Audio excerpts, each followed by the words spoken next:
ನಮಸ್ಕಾರ.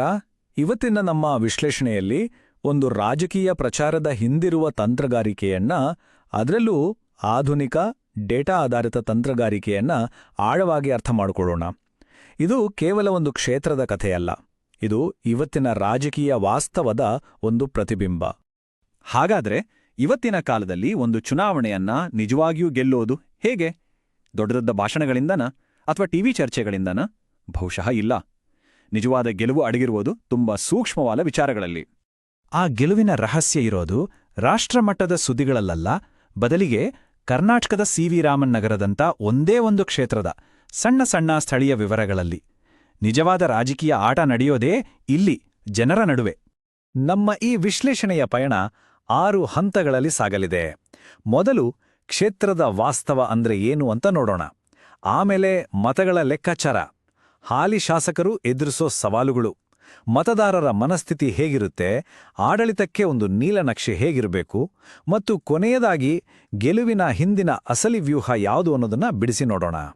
ಸರಿ, ಯಾವುದೇ ರಾಜಕೀಯ ವಿಶ್ಲೇಷಣೆ ಶುರುವಾಗಬೇಕಾಗಿರೋದು ಅಂಕಿ ಅಂಶಗಳಿಂದ ಅಲ್ಲ, ಬದಲಿಗೆ ಆ ಕ್ಷೇತ್ರದ ನೆಲದ ಸತ್ಯದಿಂದ.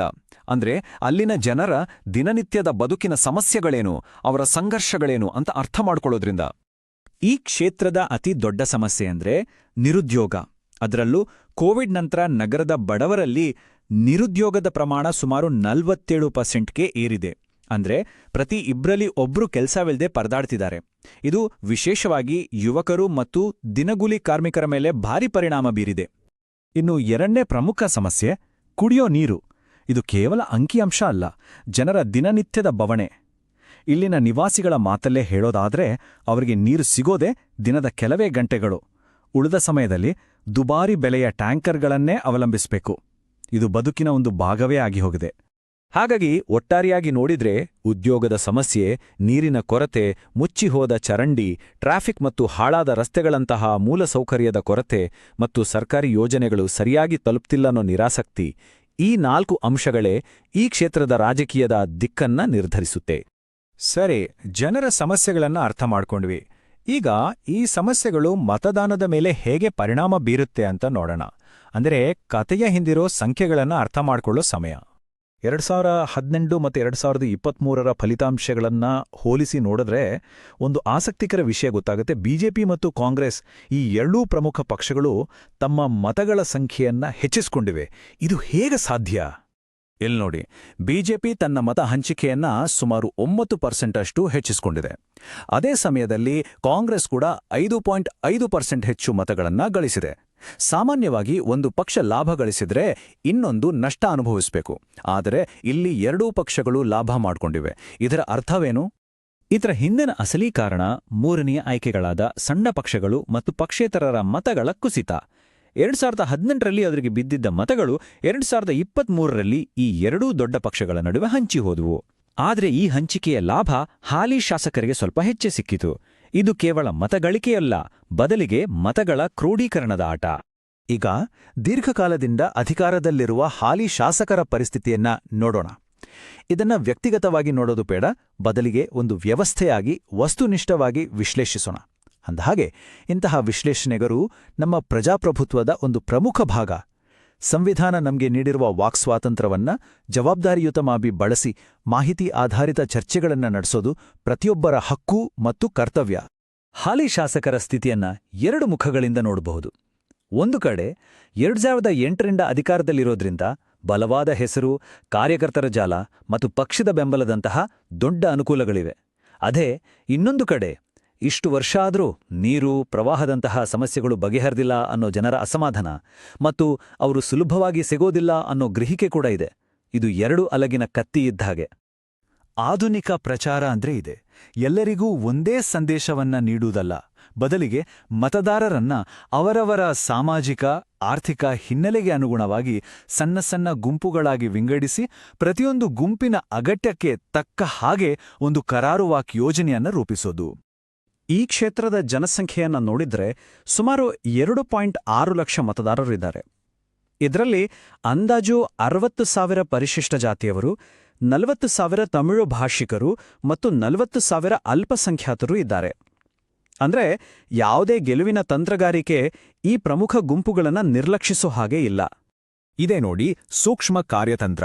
ಪ್ರತಿಯೊಂದು ಸಮುದಾಯಕ್ಕೂ ಅವರದೇ ಆದ ಆದ್ಯತೆಗಳು ಇರುತ್ತೆ.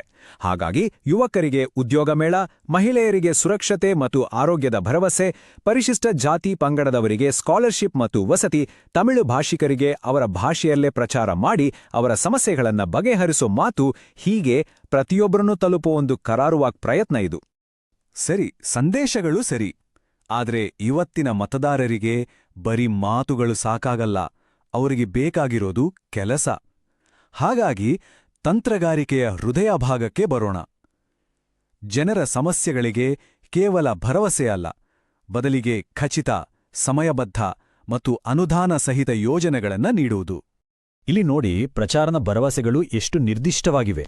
9 ತಿಂಗಳಿನಲ್ಲಿ 30 ಕೋಟಿ ರೂಪಾಯಿ ವೆಚ್ಚದಲ್ಲಿ ರಸ್ತೆ ಮತ್ತು ಚರಂಡಿ ದುರಸ್ತಿ, 12 ತಿಂಗಳಿನಲ್ಲಿ 50 ಕೋಟಿ ವೆಚ್ಚದಲ್ಲಿ ಪ್ರತಿಯೊಂದು ಮನೆಗೂ ನೀರು, 18 ತಿಂಗಳಿನಲ್ಲಿ 20 ಕೋಟಿ ವೆಚ್ಚದಲ್ಲಿ ಯುವಕರಿಗೆ ಉದ್ಯೋಗ ಕೇಂದ್ರ. ಪ್ರತಿಯೊಂದಕ್ಕೂ ಒಂದು ಟೈಮ್ಲೈನ್ ಇದೆ, ಒಂದು ಬಜೆಟ್ ಇದೆ. ಇದು ಜನರಲ್ಲಿ ನಂಬಿಕೆ ಮೂಡಿಸುವ ಪ್ರಯತ್ನ. ಈಗ ಅಂತಿಮ ಮತ್ತು ಅತ್ಯಂತ ಕುತೂಹಲಕಾರಿ ಭಾಗ. ಈ ಎಲ್ಲ ಸಣ್ಣ ಸಣ್ಣ ತಂತ್ರಗಳನ್ನ ಒಟ್ಟಿಗೆ ಹಿಡಿದಿಟ್ಟಿದ್ದೇ ಒಂದು ಬಲಿಷ್ಠ ಚೌಕಟ್ಟು. ಅದನ್ನ ಚತುರ್ಮುಖ ಸಿದ್ಧಾಂತ ಅಂತ ಕರೀಬೋದು. ಪ್ರಚಾರದ ಈ 4 ಮುಖಗಳು ಯಾವುವು ಅಂತ ಒಂದೊಂದಾಗಿ ನೋಡೋಣ. ಮೊದಲನೇ ಮುಖ ಶಿವ, ಅಂದರೆ ಆಕ್ರಮಣಶೀಲತೆ. ಇದು ತಾವು ಮಾಡಿದ ಅಭಿವೃದ್ಧಿ ಕೆಲಸಗಳನ್ನ ಮುಂದಿಟ್ಟುಕೊಂಡು ವಿರೋಧಿಗಳನ್ನ ನೇರವಾಗಿ ಪ್ರಶ್ನಿಸುವುದು. ಅವರ ಭರವಸೆಗಳು ಯಾಕೆ ಪೊಳ್ಳು, ಅವರ ದಾಖಲೆ ಏನು ಅಂತ ಆಕ್ರಮಣಕಾರಿಯಾಗಿ ಜನರಿಗೆ ತಿಳಿಸುವುದು. ಎರಡನೇ ಮುಖ ವಿಷ್ಣು, ಅಂದ್ರೆ ಸ್ಥಿರತೆ. ಈಗಾಗ್ಲೇ ನಡೀತಿರೋ ಕೆಲ್ಸಗಳು ನಿಲ್ಬಾರ್ದು, ಕಾನೂನು ಸುವ್ಯವಸ್ಥೆ ಚೆನ್ನಾಗಿರ್ಬೇಕು, ಸಮುದಾಯದ ಸ್ಥಿರತೆಗೆ ನಾವೇ ಬೇಕು ಅಂತ ಜನರಿಗೆ ಭರವಸೆ ಕೊಡೋದು. ಅಂದ್ರೆ ಬದಲಾವಣೆಗಿಂತ ನಿರಂತರತೆಯೇ ಉತ್ತಮ ಅನ್ನೋ ಒಂದು ನಿರೂಪಣೆಯನ್ನ ಕಟ್ಟೋದು. ಮೂರನೇ ಮುಖ ಬ್ರಹ್ಮ, ಅಂದ್ರೆ ನಾವೀನ್ಯತೆ ಅಥವಾ ಸೃಷ್ಟಿ. ಸ್ಮಾರ್ಟ್ ಮೂಲಸೌಕರ್ಯ, ಸ್ಟಾರ್ಟಪ್ ಹಬ್ಗಳಂತಹ ಹೊಸ ಭವಿಷ್ಯಮುಖಿ ಯೋಜನೆಗಳ ಬಗ್ಗೆ ಮಾತಾಡೋದು. ಇದರಿಂದ ತಂತ್ರಜ್ಞಾನ ಪರ ಮತ್ತು ಯುವ ಮತದಾರರನ್ನ ಆಕರ್ಷಿಸೋದು. ನಾವು ಹಳೆಯ ರಾಜಕಾರಣಿಗಳಲ್ಲ, ಹೊಸ ಆಲೋಚನೆ ಉಳ್ಳವರು ಅಂತ ಬಿಂಬಿಸ್ಕೊಳ್ಳೋದು. ಮತ್ತು 4ನೇ ಮುಖ ದುರ್ಗೆ, ಅಂದ್ರೆ ರಕ್ಷಣೆ. ಮಹಿಳಾ ಸುರಕ್ಷತೆ, ದುರ್ಬಲ ವರ್ಗಗಳ ಹಿತಾಸಕ್ತಿ ಮತ್ತು ಮಕ್ಕಳ ಶಿಕ್ಷಣವನ್ನ ಕಾಪಾಡೋದು ನಮ್ಮ ಜವಾಬ್ದಾರಿ ಅಂತ ಹೇಳೋದು. ನಾವೇ ನಿಮ್ಮ ಸಮುದಾಯದ ರಕ್ಷಕರು ಅನ್ನೋ ಒಂದು ಭಾವನೆಯನ್ನ ಮೂಡಿಸೋದು. ಅಂದಹಾಗೆ ಇಂತಹ ಪ್ರಚಾರಗಳಲ್ಲಿ ಜನರ ವೈಯಕ್ತಿಕ ಮಾಹಿತಿಯನ್ನ ಬಳಸುವಾಗ ಭಾರತದ ಹೊಸ ಡಿಜಿಟಲ್ ಪರ್ಸನಲ್ ಡೇಟಾ ಪ್ರೊಟೆಕ್ಷನ್ ಕಾಯ್ದೆಯ ಅಡಿಯಲ್ಲಿ ಪ್ರತಿಯೊಬ್ಬರ ಖಾಸಗಿತನ ಮತ್ತು ಒಪ್ಪಿಗೆಗೆ ಗೌರವ ನೀಡೋದು ಅತ್ಯಗತ್ಯ. ಹಾಗಾದ್ರೆ ಈ ಇಡೀ ವಿಶ್ಲೇಷಣೆಯ ಕೊನೆಯಲ್ಲಿ ನಮ್ಮೆಲ್ಲರನ್ನೂ ಒಂದು ಪ್ರಶ್ನೆ ಕಾಡುತ್ತೆ. ಡೇಟಾ ಮತ್ತು ತಂತ್ರಗಾರಿಕೆ ಈ ಯುಗದಲ್ಲಿ ಅಧಿಕಾರಕ್ಕೆ ಬರೋ ದಾರಿ ಅನ್ನೋದು ಕೇವಲ ಕಾರ್ಯಗತಗೊಳಿಸಬೇಕಾದ ಒಂದು ಇಂಜಿನಿಯರಿಂಗ್ ನೀಲನಕ್ಷೆಯಾಗಿ ಬಿಟ್ಟಿದೆಯಾ?